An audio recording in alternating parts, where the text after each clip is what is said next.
Hello मेरे प्यारे विद्यार्थियों दोस्तों, आप सभी को गुड इवनिंग। आज की शाम की क्लास में मैं आप सभी को अपने YouTube चैनल में स्वागत करता हूं। आई होप, मुझे आशा है कि आप अच्छे होंगे, स्वस्थ होंगे। आज का जो टॉपिक्स है वह है आपातकाल, इमरजेंसी। इमरजेंसी का मीनिंग बहुत तरह के होते हैं, अलग अलग सिचुएशन के अनुसार अलग अलग हम लोग इसको यूज करते हैं। लेकिन आज का जो इमरजेंसी है ये एक नेशनल इमरजेंसी है, यानी कि राष्ट्रीय आपातकाल कब घोषित होता है, राष्ट्रीय आपातकाल कब लगाए जाते हैं और यह क्यों लगाए जाते हैं। आज इस क्लास में हम लोग जानेंगे कि आपातकाल होता क्या है देश के अंदर। आपातकाल जो होते हैं वह उनको 3 कैटेगरी में बांटे गए हैं। एक होता है राष्ट्रीय आपातकाल, दूसरा होता है राजकीय आपातकाल और तीसरा होता है वित्तीय आपातकाल। तो आज का जो टॉपिक है हम लोग का है राष्ट्रीय आपातकाल, यानी कि नेशनल इमरजेंसी। ये क्या होता है, तो हम लोग आज जानेंगे नेशनल इमरजेंसी, राष्ट्रीय आपातकाल के बारे में। तो चलिए क्लास को शुरू करते हैं। आखिर आपको यह वीडियो अच्छा लगे तो चैनल को सब्सक्राइब करें, लाइक करें और कमेंट करें। तो राष्ट्रीय आपातकाल होता क्या है, पहले इसका हम लोग जानेंगे परिभाषा। राष्ट्रीय आपातकाल का परिभाषा क्या है। नेशनल इमरजेंसी, देश की ऐसी स्थिति जिसमें सुरक्षा, एकता और संप्रभुता को गंभीर खतरा हो। अगर आपातकाल का परिभाषा देखा जाए तो इसमें बताया जा रहा है कि देश की ऐसी स्थिति जिस समय सुरक्षा, एकता और संप्रभुता का खतरा हो देश के अंदर। जैसे सुरक्षा में कोई दिक्कत हो सकता है, या एकता में यानी कि लोग जो मिलके जुल के आपस में रहते हैं उनमें कुछ भड़काव हो जाए, एक दूसरे से अलग होने लगे। या फिर संप्रभुता, यानी कि सरकार, जो संप्रभु हमारा एक देश है भारत, जिसमें कानून बनाने का स्वतंत्रता है सरकार के, राजकीय सरकार के, वह कानून बनाने के लिए प्रेरक है, यही संप्रभुता होता है। तो कानून बनाने पर अड़चना आने लगे कानून व्यवस्था में, सुरक्षा में दिक्कत होने लगे, या फिर एकता में टूट फूट होने लगे, तो ये जब अधिक हो जाए तो ऐसे सिचुएशन में आपातकाल घोषित होते हैं। फिर आगे देखते हैं क्या है। इसे लागू करने का कारण देश की सारी शक्तियां केंद्र सरकार यानी राष्ट्रपति के हाथ में होता है।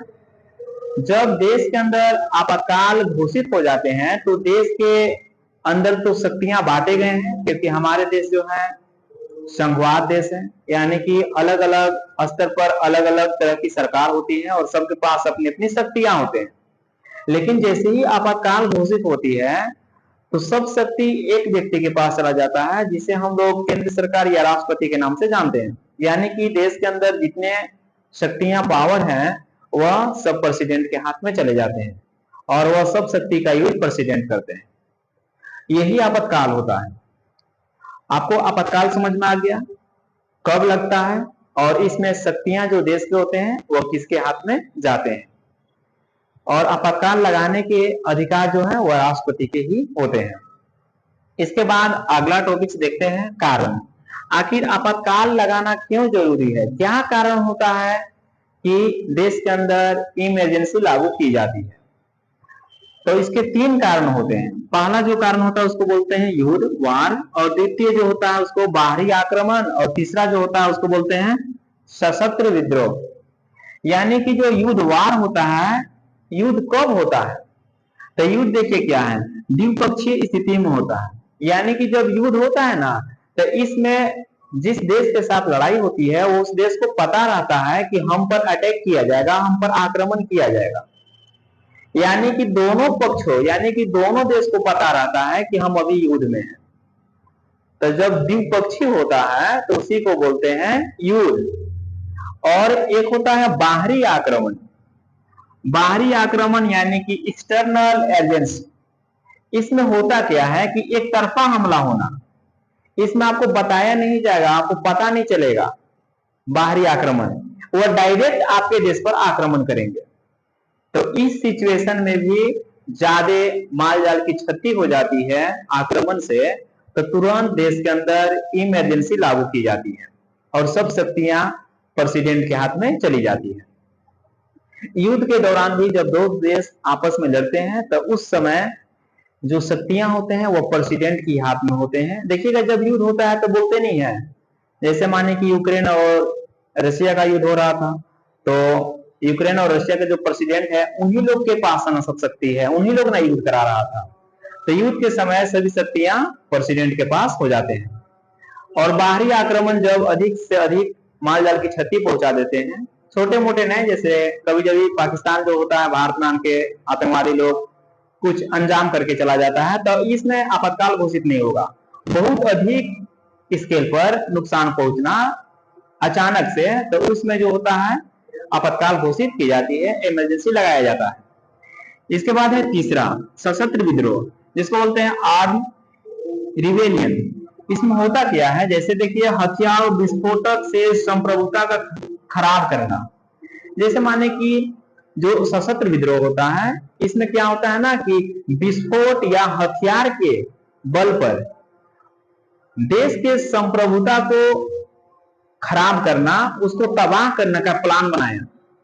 तो ये जब प्लान बनता है तो इस समय भी आपातकाल घोषित की जा सकती है, इमरजेंसी लागू हो सकता है इस समय भी। जब देश के अंदर पता चले कि देश के अंदर ही जो है कुछ विस्फोटक होने वाले हैं या कुछ हथियार के साथ आ गए हैं बहुत बड़ी संख्या में दूसरे देश के लोग, तो इस समय भी आपातकाल घोषित की जाती है। तो आपको कारण समझ में आ गया। आपातकाल तीन ही सिचुएशन में लगते हैं, युद्ध और एक बाहरी आक्रमण और तीसरा जो है वह है सशस्त्र विद्रोह। इसके बाद देखते हैं अधिकार का निलंबन, यानी कि जब आपातकाल घोषित की जाएगी देश के अंदर तो सब तो अधिकार राज्य सरकार से या जो भी और नीचे स्तर के सरकार हैं उनसे तो छीन लिया जाएगा ना, उनके पास तो शक्तियां नहीं रहेंगे।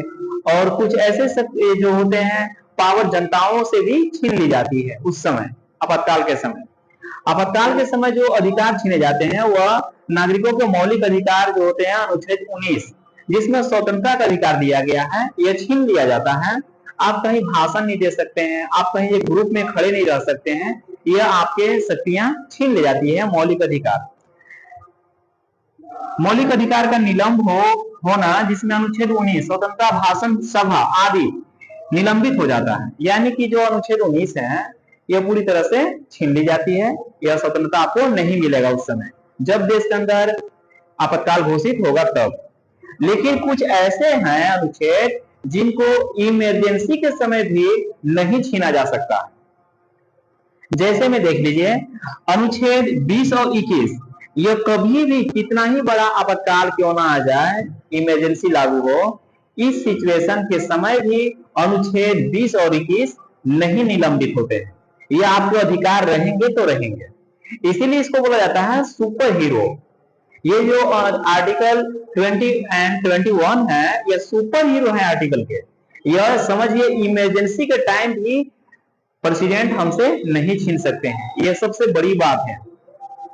आई होप आपको आपातकाल समझ में आया होगा, आपातकाल के कारण भी समझे होंगे और इस समय कौन से मौलिक अधिकार का हनन होता है, छीन ली जाती है, यह भी आपको समझ में आया होगा। और कौन से अधिकार जो होते हैं आपातकाल के समय भी नागरिकों के पास रहते हैं। तो फिर मिलते हैं अगले वीडियो में, तब के लिए जय हिंद।